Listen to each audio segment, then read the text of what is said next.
جنہوں نے نماز کو ضائع کر دیا اور خواہشات نفسانی کے پیچھے لگ گئے، سو ان قریب ان کو گمراہی کی سزا ملے گی۔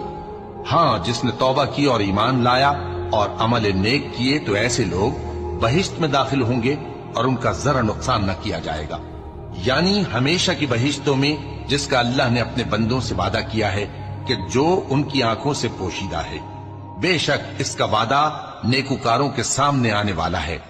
وہ اس میں سلام کے سوا کوئی بےہودہ کلام نہ سنیں گے اور ان کو صبح و شام کھانا ملے گا۔ یہی وہ جنت ہے جس کا ہم اپنے بندوں میں سے ایسے شخص کو مالک بنائیں گے جو پرہیزگار ہوگا۔ اور فرشتوں نے پیغمبر کو جواب دیا کہ ہم تمہارے پروردگار کے حکم کے سوا اتر نہیں سکتے۔ جو کچھ ہمارے آگے ہے اور جو پیچھے ہے اور جو اس کے درمیان ہے، سب اسی کا ہے، اور تمہارا پروردگار بھولنے والا نہیں، یعنی آسمان اور زمین کا اور جو ان دونوں